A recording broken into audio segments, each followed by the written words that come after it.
I am on day 23, and I did not have a very good day today. I had some things come up that I wasn't expecting to hear, and that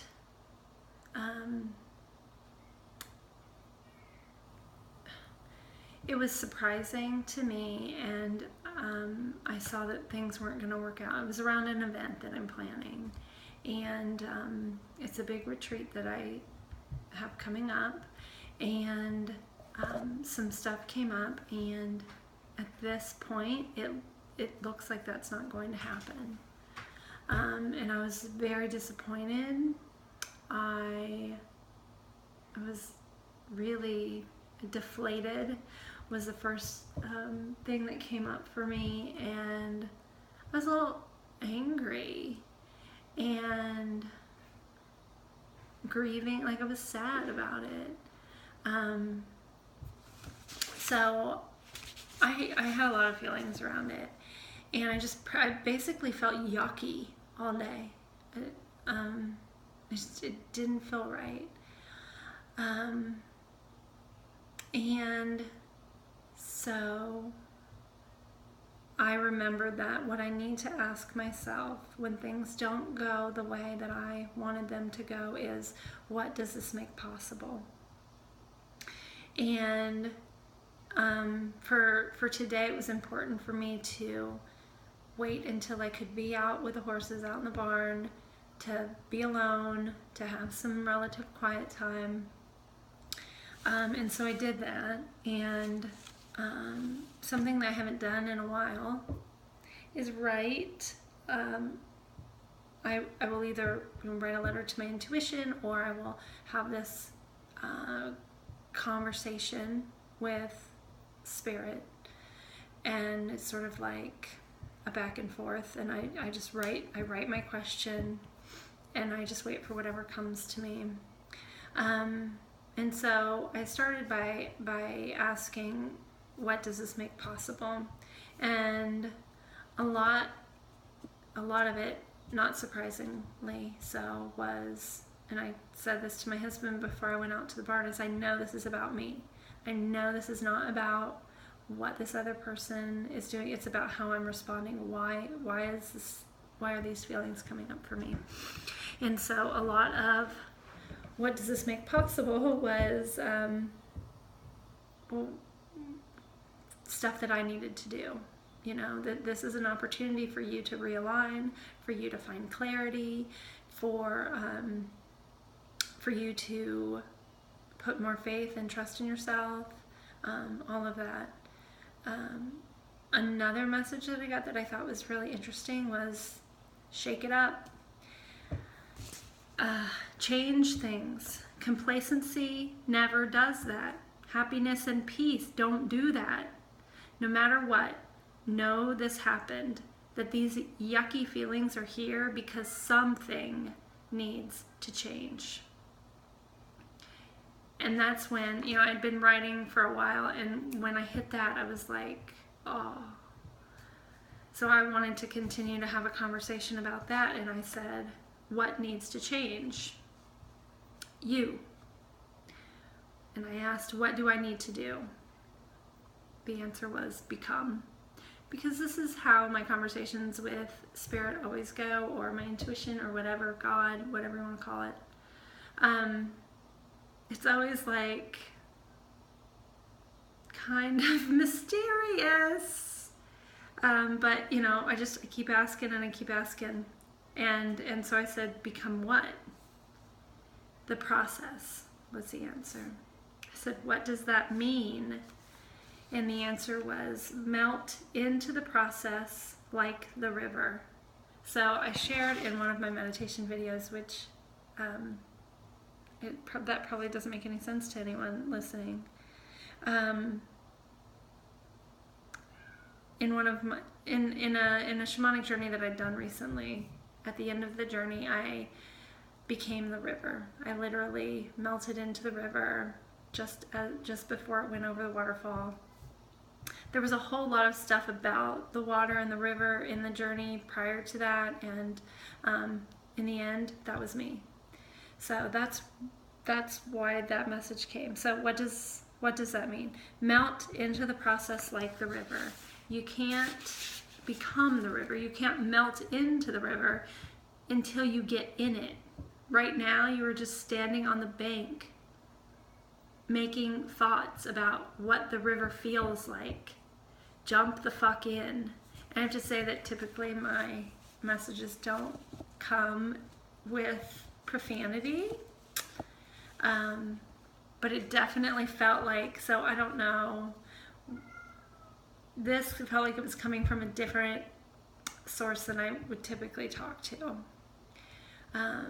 So that was interesting. And I mean, as soon as I heard that, I know exactly what that meant. And that was huge. And I just like stopped writing. I could sit with that for a while.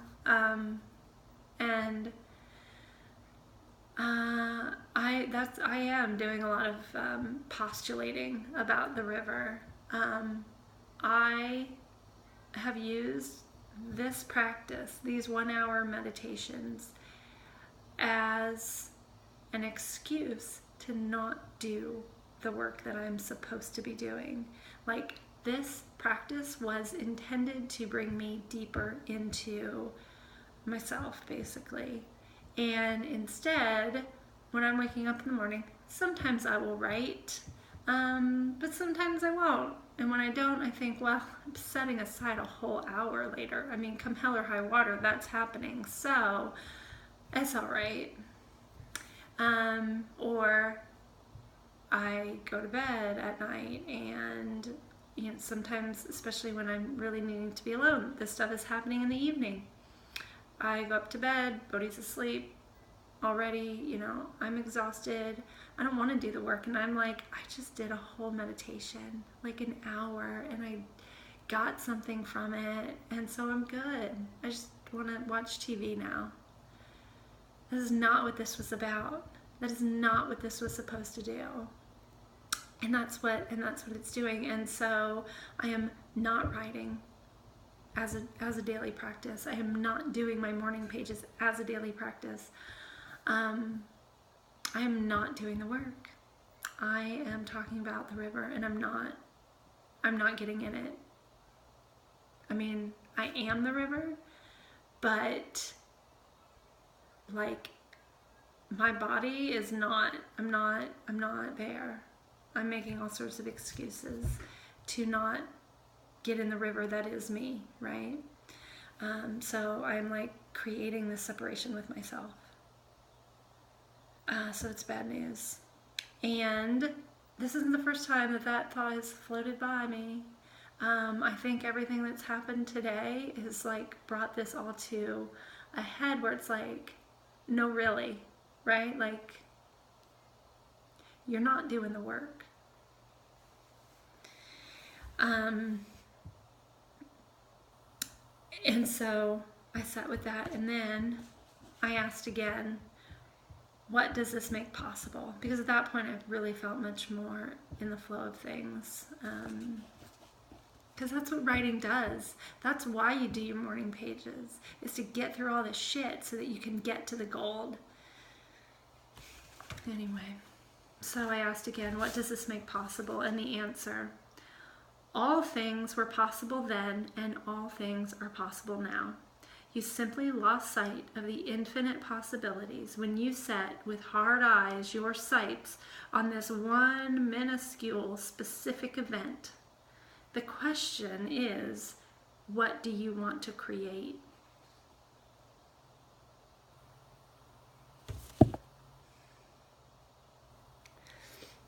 And so I'm back to where I need to be, which is acknowledging that none of this stuff is happening to me. Stuff didn't happen today to knock me off course. Stuff happened today for me so that I could come back to where I needed to be, and that is I guess my why. Stop asking what, why did this happen, or what am I gonna do now? Like, what do you want to do? What do you want to create?